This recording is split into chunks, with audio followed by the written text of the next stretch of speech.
in person and on Zoom. Thanks for coming. It's 3 p.m., so we're going to go ahead and get started talking about stopping climate change 101, going over the bioeconomy a little bit, and hopefully teaching you guys something. Yeah, so I'm Julia. I'm a first-year master's student in the Bio and Ag Engineering department, and I do research on converting CRISPR-edited biomass into biofuels. I'm Julianne. I'm a senior, and I'm in chemical engineering, but I'm doing the sustainability concentration. I'm Cheng. Khongpatimakorn. I am senior in biological engineering with bioprocessing concentration and BTech minor. My name is Ethan Woods. I'm a first-year PhD student in the biocarbon utilization and sequestration lab, and I'm in the Bio and Ag Engineering department. Yeah, so just to check, can everyone on Zoom hear us okay? Y'all can hear us? Denny, put a thumbs up because I can see you. Okay. Okay, good. First off, what is CABLE? It stands for the Consortium for Advanced Bioeconomy Leadership Education. It's funded by the U.S. Department of Agriculture and directed by The Ohio State University. Shout out to Denny, who's watching virtually. He's our director of CABLE. It involves 20 universities nationwide and covers different levels of schooling, so from undergraduate to graduate students. Us as members are known as student delegates. We get mentors who are previous delegates.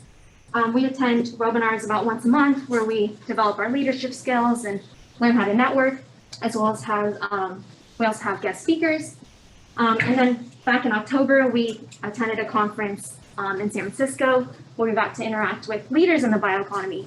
And we got to see where science and research is right now in the bioeconomy, and then learned where it's going in the future.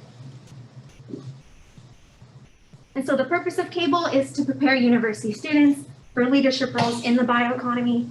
And CABLE has several industry collaborators, such as BASF, Coca-Cola, and Novozymes, just to name a few. And then on the bottom right is the website for CABLE if you want to learn more about it.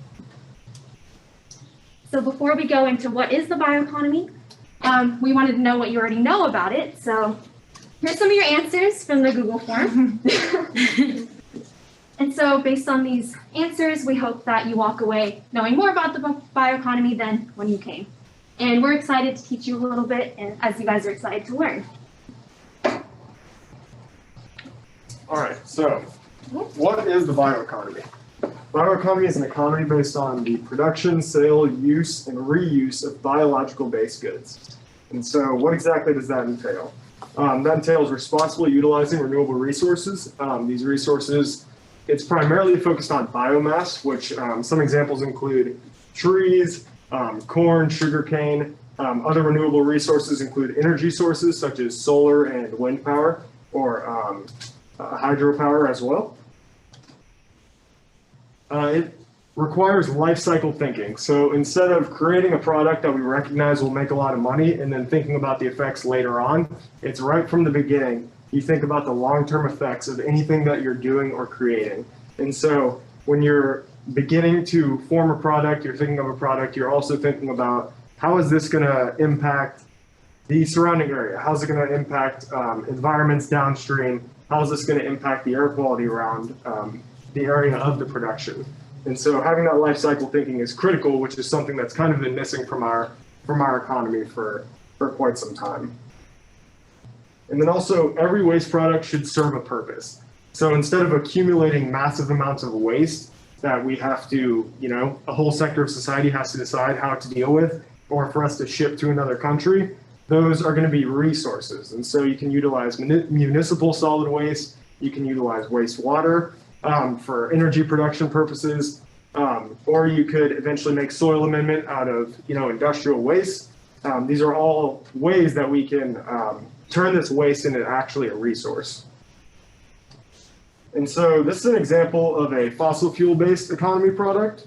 So to get to that plastic bottle, you're going to have petroleum extraction, and then it's going to go to an oil refinery. And then there's going to be a plastic conversion / manufacturing plant. And then the usage phase, you're going to use that water bottle for maybe a year, maybe a few years at best. And then most likely it's going to end up in a landfill. And I did look this up, about 91% of plastic ends up in landfills or outside of recycling plants. And so the main aspect of the fossil fuel-based economy is that it's linear. There's a starting point and there's a stopping point. You can recycle a plastic bottle a few times, but at a certain point it's going to end up in a landfill and it's going to be there for a very long time. And it is also emissions heavy. So that petroleum extraction, you are unleashing carbon that had been stored for millions of years. And so that's a carbon positive process. And then through the refining, transportation, conversion, and then obviously in the landfill, you're releasing emissions that are not going to be stored anytime soon. But a bioeconomy product, such as wood, you start with the wood harvesting and then it goes to a lumber mill. From that lumber mill, it can be used in any number of methods, but in any number of ways, such as construction. And then that usage phase, you could probably get, say on average, about 50 to 80 years out of wood used for a house. And then after that house is eventually torn down, it can be used for bioenergy production through several different pathways. Specifically, I was thinking biomass pyrolysis or biomass gasification to turn that wood into sustainable fuel. And then from that bioenergy production, the waste, which is called biochar, you can actually use it as a soil amendment. So that soil amendment can go into helping to develop crops, which can then go back into the harvesting phase. So one of the biggest things that you should notice about the bioeconomy is that it's circular. You know, you're going to start somewhere and then you're going to continue going around because, as I mentioned, those waste products are actually resources in the bioeconomy as opposed to in the fossil fuel-based economy. And then these products have multi-uses. So ideally, you can use the product in one way, and then you can reuse it in another. Typically use it as a good at first, and then you can reuse it as bioenergy in the future. So multi-use products are critical for the bioeconomy. And then minimal end-of-life impact. As I've said and highlighted multiple times, you know, that waste is actually going to be a resource. So instead of having to figure out, you know, what are we going to do with this? How are we going to hide this so society doesn't see it? It's actually, you know, what opportunities do we have with this? What's the best path forward? Can we utilize it for energy in this area or in another area? And so obviously minimal end-of-life impacts when it comes to bioeconomy products. And then ideally these processes can be carbon neutral or negative. So for the tree example, you know, that tree is sucking in carbon dioxide. And then once you cut it down to use the wood, the carbon is stored in that wood. And then as you use it, it can be released in the bioenergy production. But if you do the bioenergy production, you can couple it with carbon sequestration to ensure that you're not just creating carbon sink kind of into the atmosphere. So ideally, once the waste goes back into the ground, that biochar can begin capturing carbon. And then as it grows into another tree, it'll capture some more carbon dioxide alongside with that. Sorry. Oh my gosh. Like too close. Yeah, so why should you care? Why are we doing a webinar? Why does the USDA fund cable, all of that? Why is there so much research going into this field? And this is just some examples of why you should care and why this is such a big topic. So on the left, those are pictures of the Deepwater Horizon oil spill, which was probably the worst oil spill. And you can see it was really bad environmentally. It had lots of negative effects, killed a lot of wildlife, the birds, sea turtles, fish. It washed up into wetlands, and it's really hard to clean up oil and petroleum. It's not naturally in that environment in this quantity. So we're taking it out of the ground and negatively impacting the ocean. And then on the right, this is a picture of, from NASA, the carbon dioxide levels in the atmosphere all the way back to hundreds of thousands of years ago. And as you can see, it's way, way above a normal level. And that's because of our extraction and our use of carbon that was once stored and is now being put into the atmosphere. So we need to rethink how we use carbon and where we get our carbon from. And so if this is something you're interested in, there are bioproducts that are for sale and things that are being researched So bioproducts, the USDA defines them as products that are produced from renewable matter, so usually like plants or any of the things that Ethan was mentioning earlier. These are some examples. So bioplastics are being researched a lot right now. Sustainable fuels, how can we replace petroleum with things made from plants? Chemicals as well, we get a lot of chemicals from petroleum, so how can we replace that? And then heat and power too. Some of the things Ethan was talking about, how can we burn biomass to get heat or power? And on the right side of the screen is the USDA certified seal.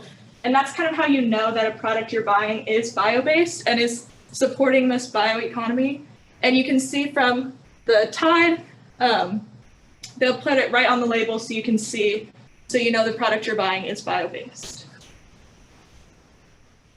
So next, I'm going to talk about how can you get involved and how do you pursue bioeconomy from here. First, I'm going to show you guys the link to this diagram from the Department of Energy.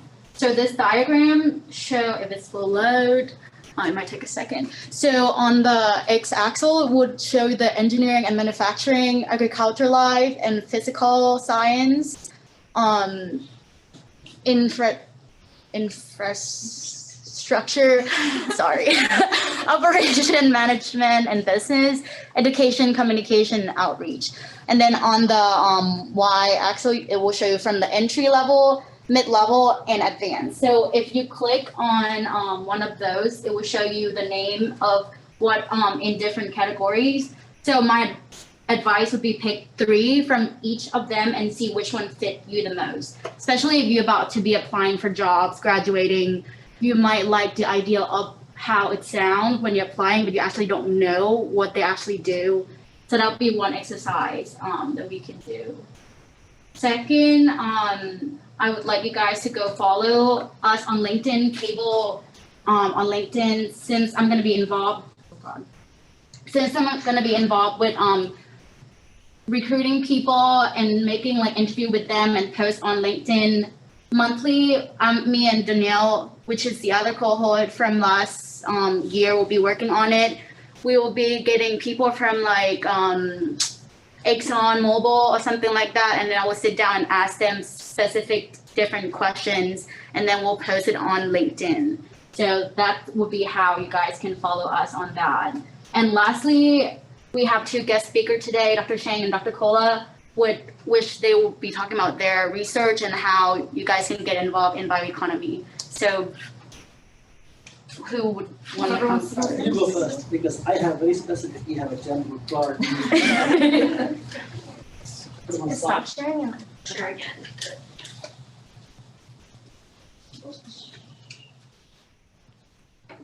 Should be. Here we go. And then where's the bottom? Oh, I see it. Okay. Let's stop sharing. Yeah, that was good. So, Yeah, thank you. thank you. Yeah. Thank you for the students who give me this opportunity to share some of my thoughts. What, like Dr. Kolar said, I'm not going to talk deep. No, actually, I'm going to talk very specific, my research related. But I wanted to start with big. Like, more than 2,000 years ago, a very famous Asian Chinese philosopher, Lao Tzu, a lot of you heard about him. He, at that time, he was telling people, you see, guys, you are developing this and that, technology and whatever. You know what? You are actually speeding up the death process of humankind. And that's exactly what we're doing now. Yeah, but I just wanted, but I think I still like this bioeconomy philosophy, effort, not philosophy, effort, but it's better than doing nothing. Because we are kind of trying to slow down the trend of, making ourselves disappear. But based on Lao Tzu's philosophy, actually, no matter humankind or dinosaur, they were born on this earth, and eventually they will disappear. okay, like a human guide. It just depends on how long time it will take. But with that, I like this bioeconomy, and I was actually involved in a USDA-led multi-state project called Bioeconomy and Engineering. And so my research is a very tiny part of that. It's bioenergy production from renewable sources. Yeah, so this is our big challenges. We got challenges, energy demand still growing. Okay? We are every day, we want see, it's kind of like development. You want to have some kind of 5% or 10% economy increase every year. Okay, but if you want to do that, then you would definitely need more energy. Okay, or you have to change your lifestyle. So it's one way or another. And that consuming more energy means that you can generate more pollution. And eventually that, okay, some people say, oh, we have to do something. This bioeconomy will save the earth. Okay, and I'm telling you, and I borrowed from this philosopher, okay, Earth, they don't need to save. You know, Earth will be there much longer than humankind. So when human disappear, the Earth will be still here, but eventually Earth will disappear. But that's what he said. So my little tiny amount of, just like I just said, you know, doing something than nothing, it's still better. So my research is pretty much converging of biomass to biofuel. Okay, so based on, it's the same idea with your bioeconomy.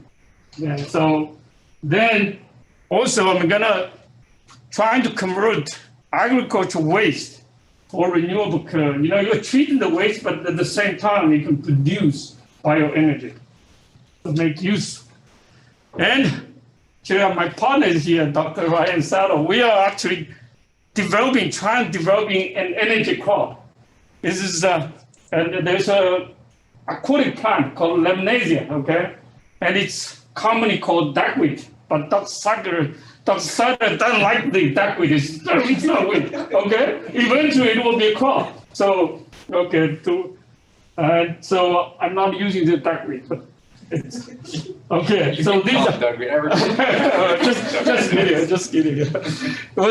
So these are the main areas I've been working on in the last 25 years.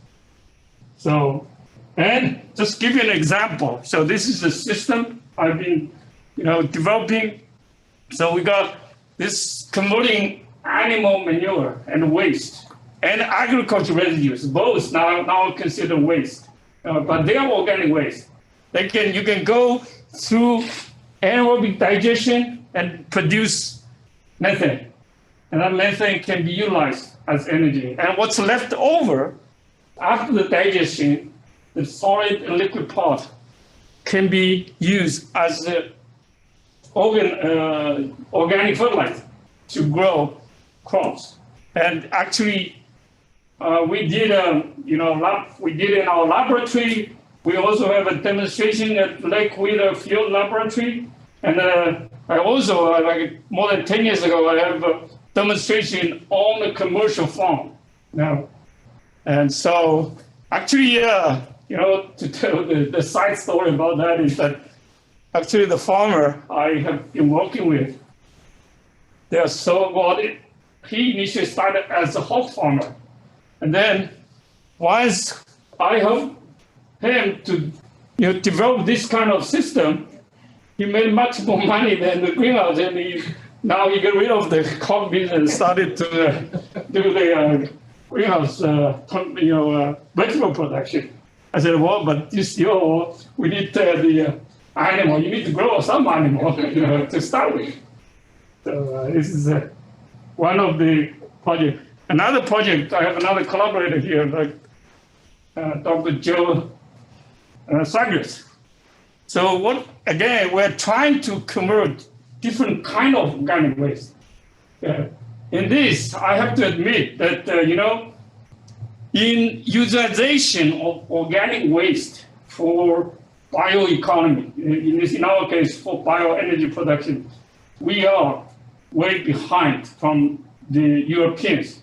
And for example, in Germany, they are utilizing almost all organic waste from the household, animal production, and they even grow, so-called energy crop for bioenergy production. So so we're trying to characterize different kind of organic waste and see how much potential different organic waste can produce bioenergy, in this case, biogas. And then we're also trying to evaluate, maybe adding a little bit enzyme, if it's not too expensive, then could help to boost the biogas production from those organic waste materials. And third project, one of my favorite projects. So this is actually,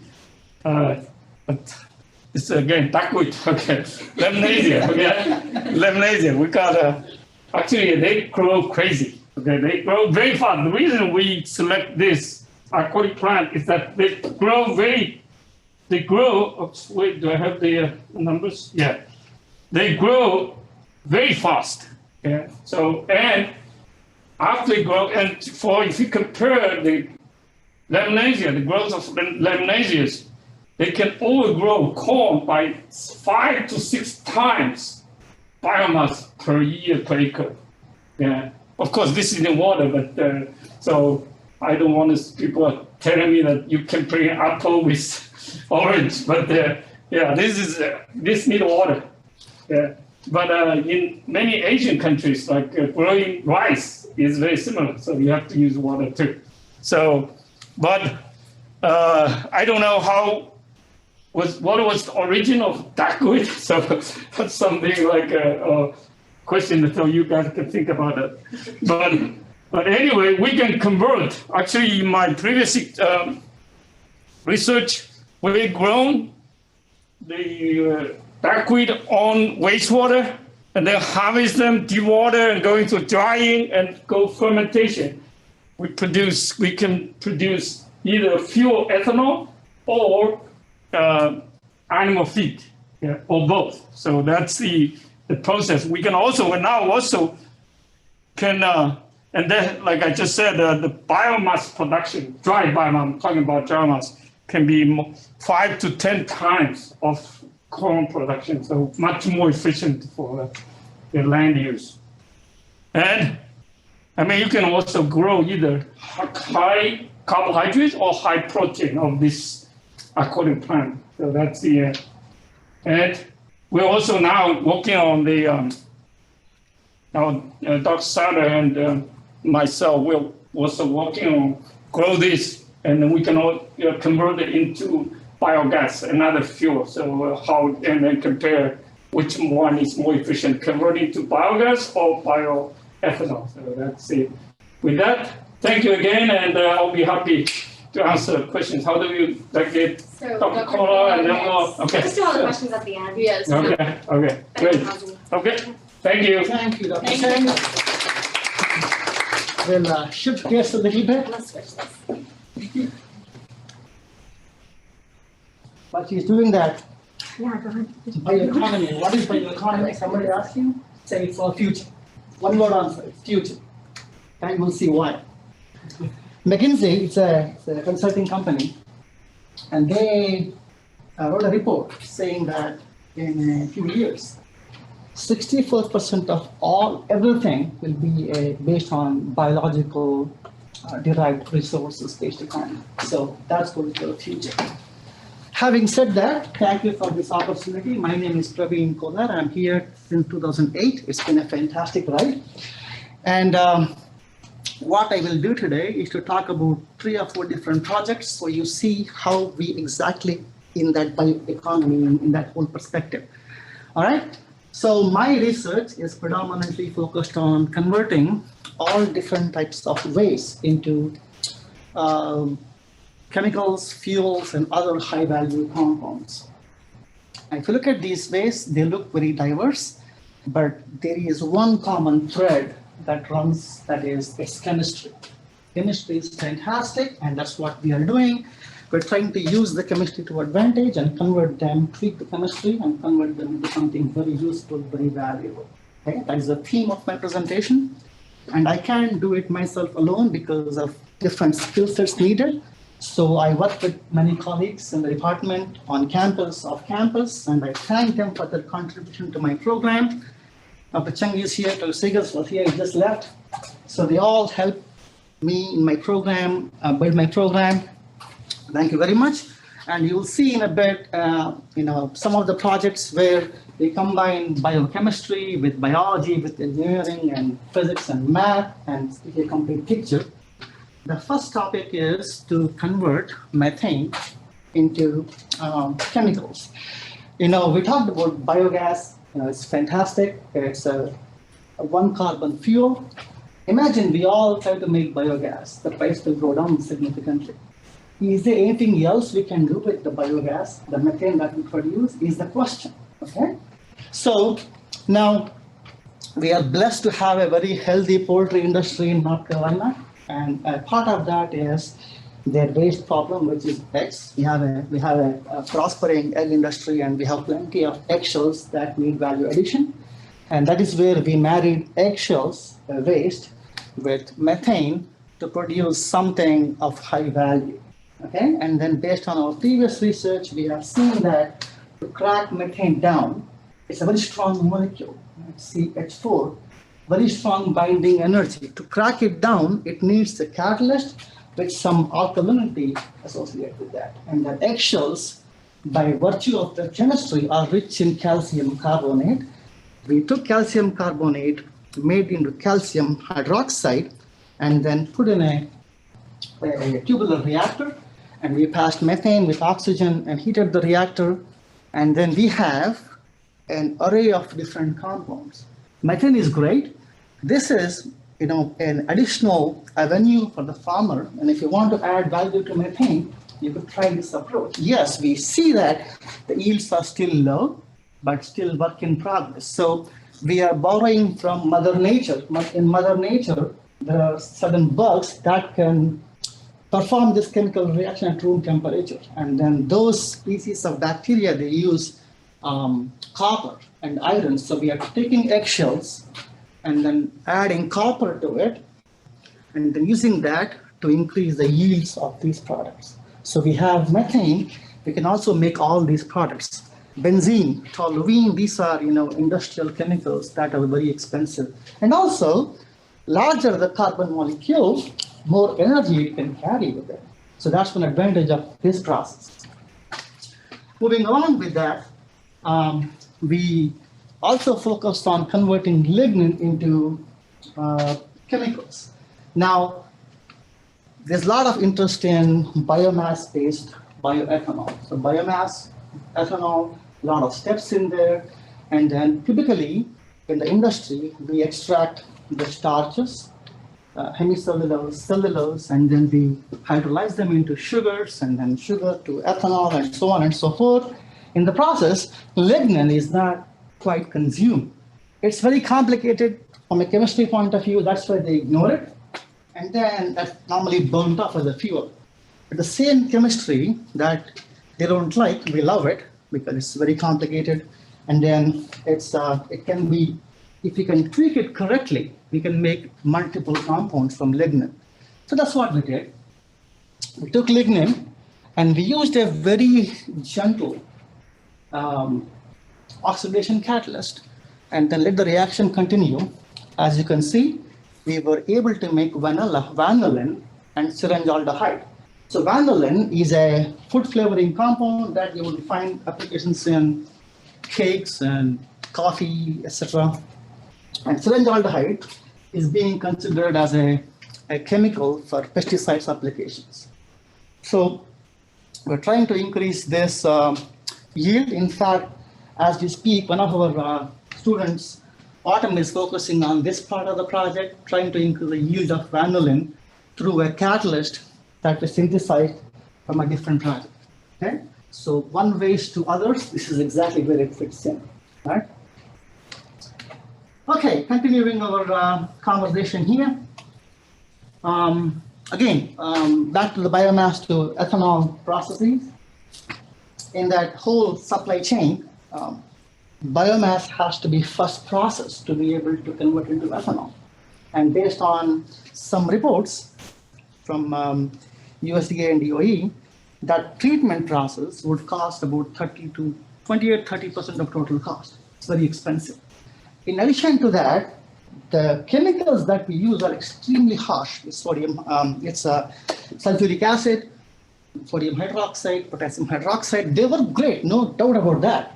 But imagine, if you want to make this dream a reality, if you want us to move into make bioeconomy as our main source of economy, we have to make sure that everything is done in a correct way. So imagine if we scale this process up, we make billions of gallons of ethanol from biomass. Same time, we have billions of gallons of wastewater. What is the point? So we are making a monster here. So how can we handle that? So one approach is to move away from a liquid catalyst, focus on a solid catalyst. That's where niobium comes into play. I imagine we can take the catalyst, it's a solid, treat the biomass, remove the catalyst, repeat it, and move on. So instead of one use, we are doing it multiple times, and that's what we actually did in this project. So we took biomass, used niobium oxide, and then removed lignin, and used enzymes to hydrolyze that. And we tried 1, 2, 3, 4 times with almost no loss of activity. So there's a lot of water conservation here. And then we can, if we can optimize this, tweak this a bit, we can increase the yield to maybe 90-95%. Okay? With other things being considered. So you see how the lignin from this portion becomes a feedstock for the other project where you can make vanillin and other things. This is exactly how the petrochemical industry does. They have crude oil, they make kerosene, benzene, all those chemicals. So overall, they have a positive balance. Same thing has to be done with the bioeconomy as well. Take every component of it, exploit it, make the products out of that. That way, we can make a bottom lines work. All right? Okay, the fourth one is very interesting. Again, we are very proud of our poultry industry in North Carolina. The egg shells, the one waste, I already explained to you how we use that. In this project, we're using the other waste, the litter. Now, litter is a combination of wood chips, manure, unconsumed feed, so on and so forth. And believe me, we have tons and tons of it. In fact, one estimate by USDA says that we have 1 billion kilograms of litter in this country, sitting somewhere in sheds and somewhere. And currently, the idea is to take, they're selling it at $40 a ton and using for land application as a fertilizer. But what we want to do is, and once you land apply, nitrogen escapes, phosphorus pollution, you all know that. So we are trying to minimize that part. So we are trying to take litter and then use a catalyst, use certain thermochemical approaches, and then convert them into a multifunctional material in which nitrogen, oxygen, and phosphorus are trapped. They're actually doped in the molecular structure of that carbon. So it's irreversibly bound to that, and because of that, its chemistry changes. And that's what Rafsan is going to work on. He is going to take this material and convert that into an electrode and see how much energy this can store.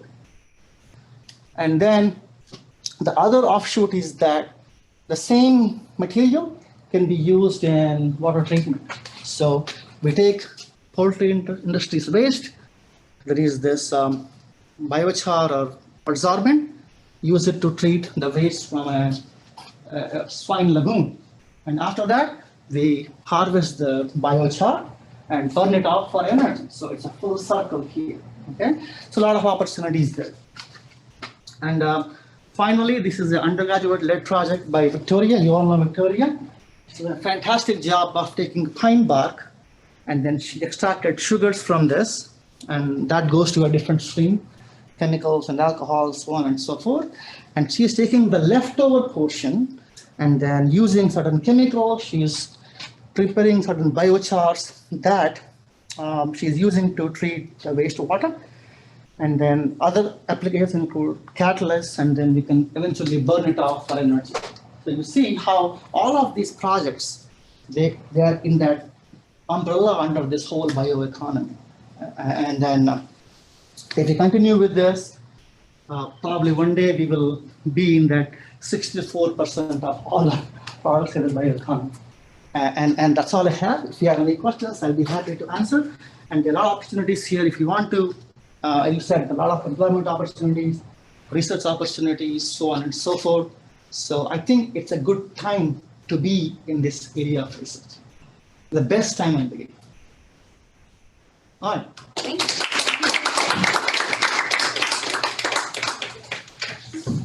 If anyone has any questions for Dr. Cheng or Dr. Kolar, for us, And if you guys on Zoom, please put it in the chat. or you guys can have unmute any yourself. questions, yeah. Seems like there's already one. So I don't know what's going on, but Albert said, have you spoken to the North Carolina Manufacturer Alliance about potential partners? not sure who it's. Who is that to, Albert? In years. I think it came up during Dr. Cheng's presentation. Okay, Oh, so Yeah, actually, like I mentioned in my presentation, some of the technology has already been applied in industry, like the converting the swine waste into bioenergy and organic fertilizer or greenhouse vegetable production. And like I said, the farmer originally animal farmer and became the greenhouse, we call local vegetable producer. So it's we have been contacting, and actually some of our research projects are funded by the industry. We have very close collaboration with the North Carolina local industries with regard to research collaboration and apply our research results back to the industry. So simple answer is yes. So yes. Thank you for the question, Albert. Anybody else have any questions in person? So if I'm an undergrad or grad student, recruit me into cable. Right? So tell me about cable. Tell me about how has it benefited you? How do you anticipate that it will benefit you? So I can speak from my own experience. I had never heard about it until Dr. Segas recommended that I apply. Yep. And when I did apply, right from the interview, probably like 5 minutes into the interview, I was like, all right, I need to be a part of this because it's a collection of like young professionals that are as passionate about the bioeconomy, about helping with sustainability, helping to fight against climate change as I was. Which I hadn't really experienced. I had been talking about carbon sequestration for like 4 years to a bunch of people who didn't want to hear about it. And then I told these people about it and they wanted to hear more. Like I would tell these people about my project and they would want to hear details about my project that I didn't even know. And so that was much more than me explaining my project and someone saying, that's cool, good job, and then just moving on. So for me, it's just really helped me grow my knowledge of my own research, kind of feel a sense of urgency to, learn what I'm doing more than I've had. And I've also just gotten to grow such a big network. And going out to the conference in San Francisco was incredible to meet these professionals that are achieving these goals that I've been speaking about for years. So very, very inspirational and just incredible for networking as well. It was a life-changing experience flying over there and being around so many other students who want to know what bioeconomy is. Like myself, I didn't know what it was when I went on an interview. I actually applied because I saw your email. And I applied and I was like, what is this? Just kind of like check it out. And then I got to be on the interview and then move on to the next route. And then now I'm still staying involved with the LinkedIn of Cable program and hopefully for a lot longer since yeah, it's a great community to be in. Yeah, everything y'all said, but also I would say for me, the bioeconomy was kind of a niche topic. I had taken one class on it and I thought it sounded cool, but I didn't think there was any way it was like there were any companies in it. I didn't think that there was anybody actually doing the research in it. And then once I joined Cable, it was like, this is a real thing. A bunch of like companies all of a sudden made sense what they were researching. I actually understood it. And so it was kind of going to the conference and actually meeting them, but also just having our webinars where we learned about it every like month. I was like, okay, this is not just some small aspect of renewables and some small aspect of sustainability. It's like a much bigger thing that I hadn't really known about. So I feel like I learned a lot in just one semester. Yeah, okay, everyone has great points. I don't even know what to add. Just the conference in general forces you to network, which I didn't have a ton of experience in. Kind of have to like walk up to people and say, hi, I'm at a Cable. I'm not looking for a job right now, but I want to hear about like what you guys do in your industry and like what your research is. And then we're not only networking with the leaders in bioeconomy, we're networking with each other. I mentioned there are 20 universities across the nation. So we're networking with other people that are interested in the bioeconomy. So just general forces you to network, which is a great skill to have in the future. And it was so much different from like a lot of career fair here because I actually got a chance to create my first business card and pass it along to one of the guys from Bill from USDA, and it was life-changing experience. So it was great. Feels good, right, to be a card? And I was like, can I offer you? Give me yours too. Little secret exchange. So hopefully that convinces you. Any other questions?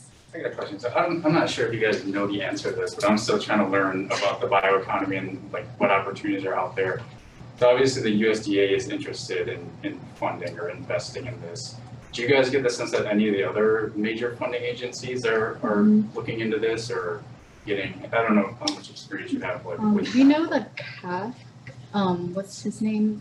Chris from CAF who came to the dinner at the conference. Chris Tyndall. Yeah, also United Airlines, like we didn't even know that when we were flying out of San Francisco, it was at least 17% biofuel mixed with other fuel.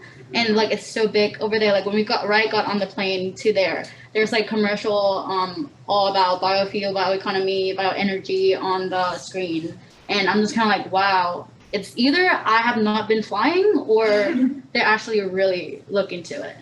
I think a big partner is the Department of Energy too, because they're looking into bioenergy a lot, and then that also ties in with like sustainable aviation fuels is one of their big research topics right now. Yeah, I ran into like Exxon, Shell, people were there. There's a lot of like big names involved. Yeah. Good question. Just a quick comment about the bioeconomy that. Actually, USDA and DOE spend a lot of money and effort in developing affordable technologies for for bioenergy. For example, you mentioned the jet fuel. They are like we actually on this campus we used to have a big research project on growing microalgae and convert the algal oil into jet fuel, and so that's it's a part of the aviation industry and the U.S. Air Force using the jet fuel from renewable resources. So there are a lot of efforts from the government, of course, depending. The political environment. So we have up and downs from the government support on bioeconomy. And through Cable, we actually got to meet the director of the Bioenergy Technology Office. So that department is obviously that's what the bioeconomy draws from. So. One more comment from the future point of view, we have, I don't know, 3 billion people over the next 20, 30 years. So feed them the biofuel only ways to have this bioeconomy take a big role. Otherwise, we cannot meet all the demand. So, right time. Your turn. Since I don't have much like knowledge about this, but is bioeconomy like or similar to circular economy? And also, do you guys think all plastic that is petroleum based can be replaced with the bioplastic, bio-based plastic? Is possible. You think it's all about circularity.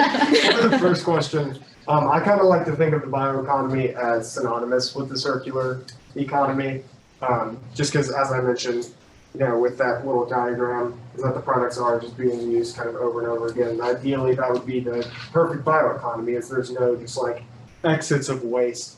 And so I do kind of incorporate those two together. And then your other question, what was your other question? The bioplastics. Bioplastics replacing. Yeah. I think yes. They're doing a lot of research just because like different plastics have different properties. So I know like different companies are trying to replace specific types of plastic. So hopefully eventually, but I think it's like a really big challenge just because of all the different like plastic properties that you have to copy. If that answers your question. I also think we could ask our professors. No, I was about to add some comments.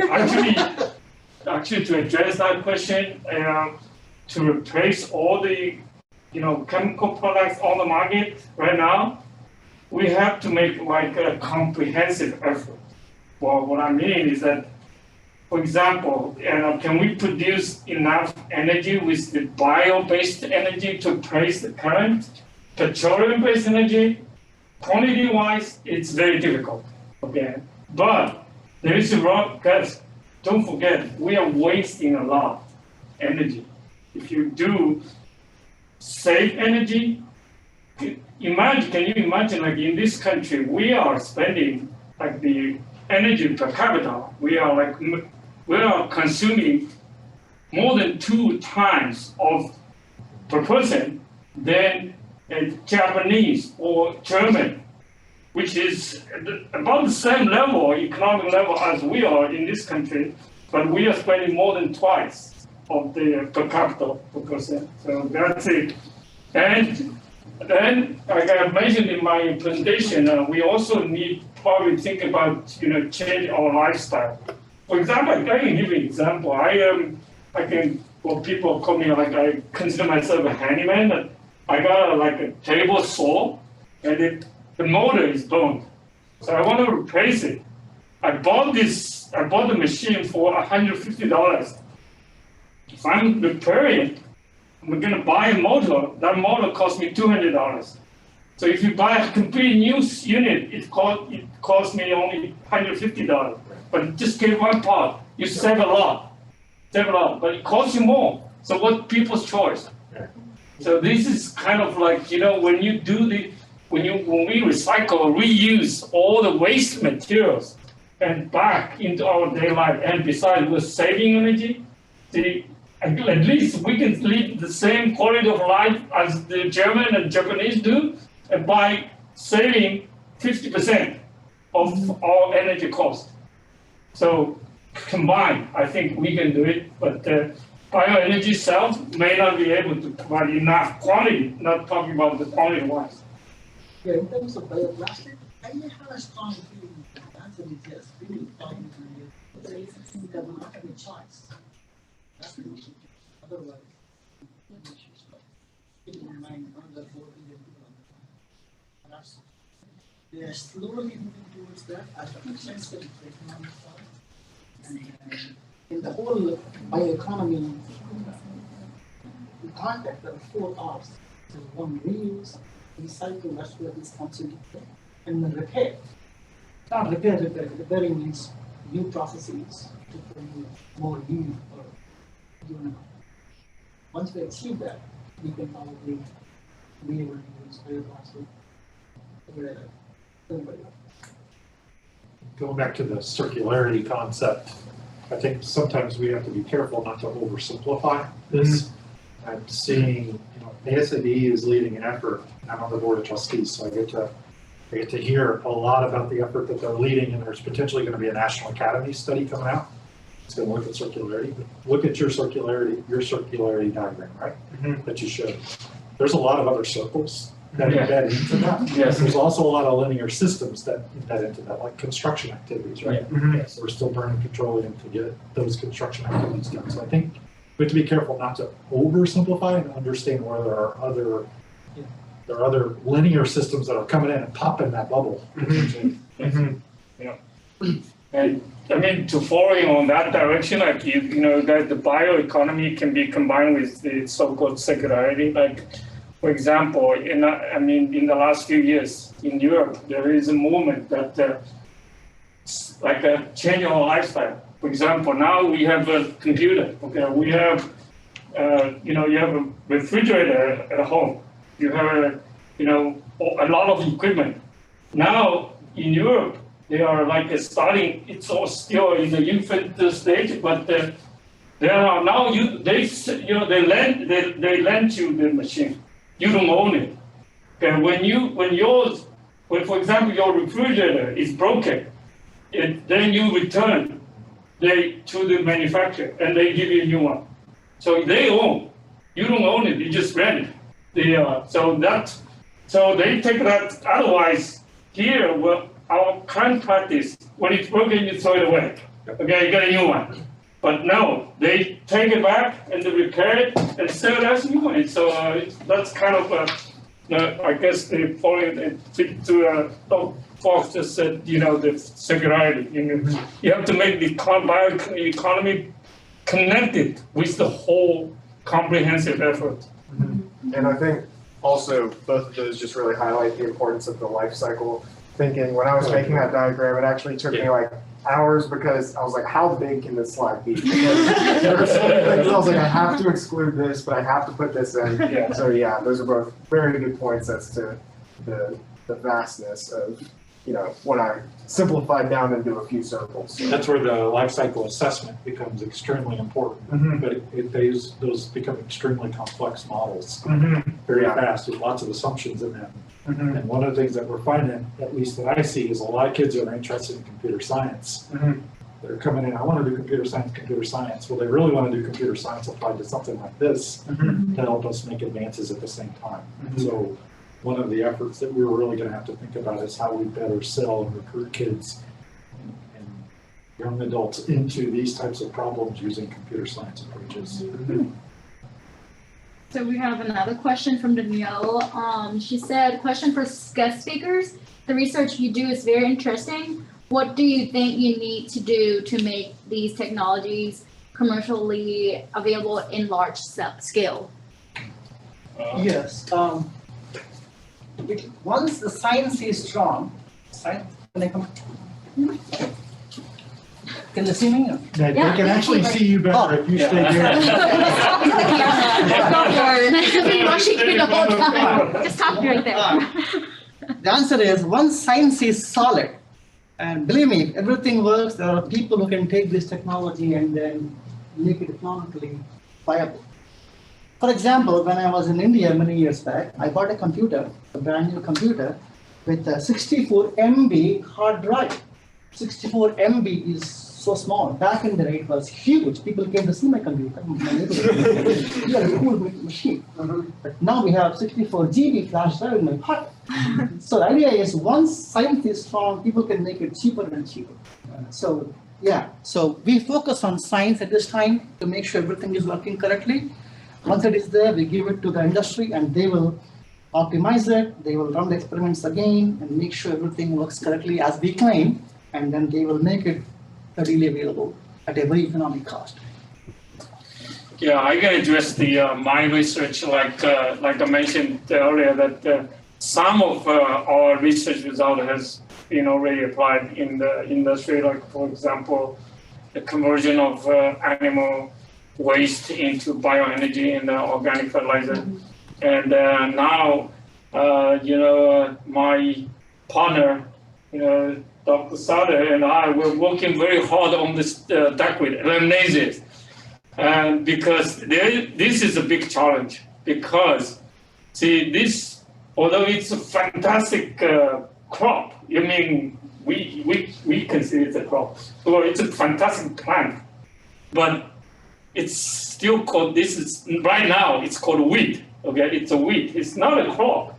So no farmers, nobody how to know how to grow it. We know in the laboratory in a small scale, but we don't have like a large scale, yeah? And I had to make a very rough calculation, like if I wanted to, if I want to build a biofuel facility that will produce 100,000 tons of fuel ethanol, I need 5 miles times 5 miles that big of the water landfill, water field to grow enough duckweed to do that. And currently, if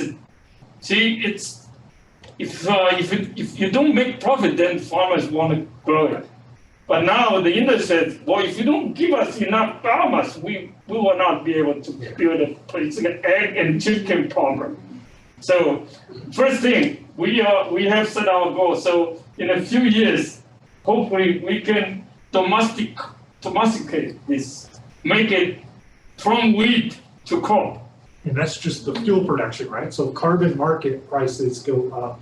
Yes. Then that offset would also, that would reduce the size that you would need. Yes, definitely. Yes. If people could buy credits in for carbon offsets. Yeah. But now the problem is the price is really small right now. Yeah. And I guess, in this country, very few farmers know how to grow aquatic crop. Yes. Yeah, that's first of all. Yeah. Not even now. There's a lot of catfish farmers that would probably jump on this. yeah, we hope so. Mississippi. Yeah, lots of catfish. Yeah. So I hope that addressed his question. Yeah. So we have, I think, last questions. Denny said North Carolina is known to be a major player in the textiles industry. Are any of you faculties or grad student doing work on bio-based textiles? That's really Do interesting. you guys know any? We have a pretty big college of textile. Mhm.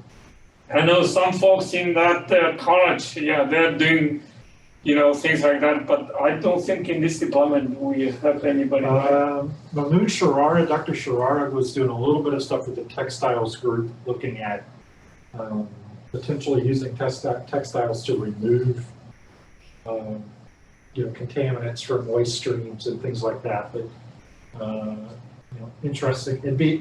I do know that the group out in Cary, we have Cotton Incorporated out at Cary, and I know that they do kind of work through the entire supply chain of cotton, so all the way from growth all the way to manufacturing and producing clothing and stuff like that. And they actually had a sustainability and life cycle assessment workshop a few months ago where they were talking about bio-based economies and circularity and LCAs and things like that. So there is a connection there, for sure. Cotton Inc. is actually one of the sponsors of Dr. Segas's pulp mill sequestration project. Oh, cool. Okay. Many years back, we talked about a project where we wanted to make a textile, a fabric that repels West Nile virus mosquito. So didn't take off, but we talked about impregnating the clothing with certain chemical, and then that will drive the mosquitoes away. So that was the idea, but not currently. Very cool. So if anybody else, one more, last one. Yeah. Dr. Kolar, I have a question for you. Sure. So you showed that you use catalyst for your projects. Maybe not for a question for you, maybe it's a generalized question. So, you showed that after 3 or 4 times use of your catalyst, maybe in project 3, maybe I'm also catalyst, you still get the same performance, the performance doesn't get faded. Correct. But it's true that after maybe 10 times, 15 times, or 20 times, the Sure. catalyst performance will be degraded, right? Sure, absolutely. Maybe due to product deposition or something. Yeah. So do you have any plan to 100% regenerate the activity, Yeah.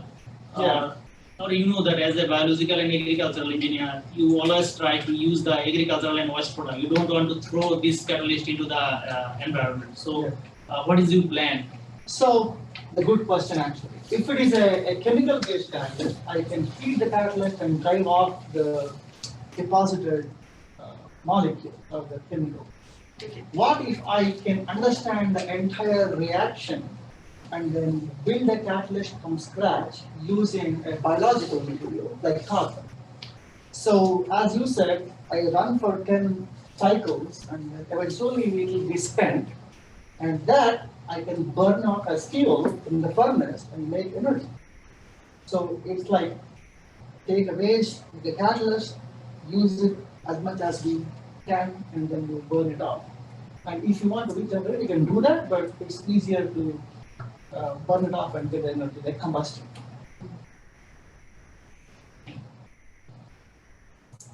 So if nobody else have any questions, thank you so much. Thank you guys for You have another I'm just question? kidding. I was just thanking them. Any questions you Oh. have, please come by my office. I'll talk more about that, about the project, the catalyst, the data, and so on to see. I can look into it. Yes. Thank you so much for all you guys' time, and thank you so much for the guest speaker. Thank you.